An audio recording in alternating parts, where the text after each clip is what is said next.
कि क्रोध किस पे करें हम।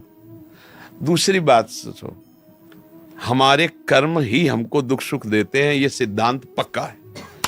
अच्छा, हमने कभी कोई ऐसा किसी के साथ अपराध किया, मुझे पता नहीं, वो अचानक मिला मुझसे, धक्का लग गया और दो चार थप्पड़ जमा दिए, माँ बहन की गालियां दी, हम कभी नहीं देखा उसको, पहली बार में ही उसने हमारा पूजन कर दिया है।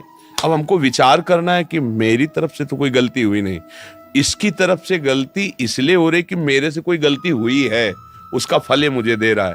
तो अब नई गलती नहीं करना, बच जाओ, चुपचाप झगड़ा मत करो, वहां से निकल जाओ। अगर ये हुआ कि हमारी बेइज्जती कर दी तो अब नई गलती शुरू, अब तुम पीटो, दोनों पुलिस में जाओ, फिर आगे केस बनेगा, फिर खत्म। इस मन को संभाल लो, सब ठीक हो जाए।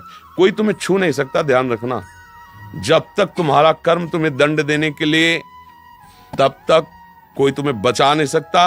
और अगर कर्म नहीं है तो तुम्हें कोई दंड नहीं दे सकता, तुम सांपों के बीच से निकल जाओगे, कोई काटेगा नहीं। और अगर कर्म है तो तुम्हारी सैया में चढ़ के काटेगा, चाहे जितने फ्लोर के ऊपर हुआ करेगा।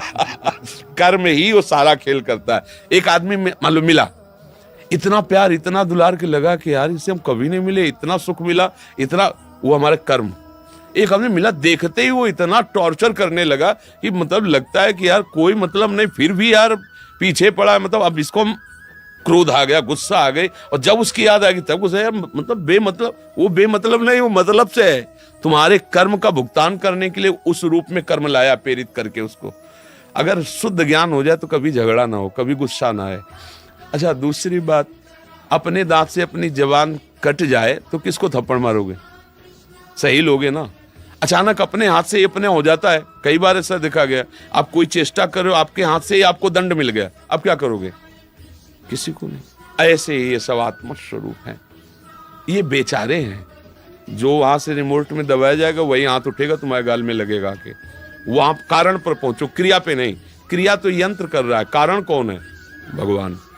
तुम्हारे कर्म का हिसाब देने के लिए वो कार्य कर रहे हैं। अगर आप अच्छा भाव रखेंगे ना, ज्ञान रखें, तो क्रोध नहीं आएगा। बोले अब लड़का है, पैदा किया है, पाला पोसा है, पढ़ाया है, रोज हमको जलाता रहता है, तुम्हारे कर्म। बोले क्या बताएं, ऐसा पुत्र पैदा हुआ, जिस दिन से पैदा हुआ है आनंद ही आनंद है, उसको देख के सुख मिलता है, उसके आचरण से सुख, तुम्हारे कर्म।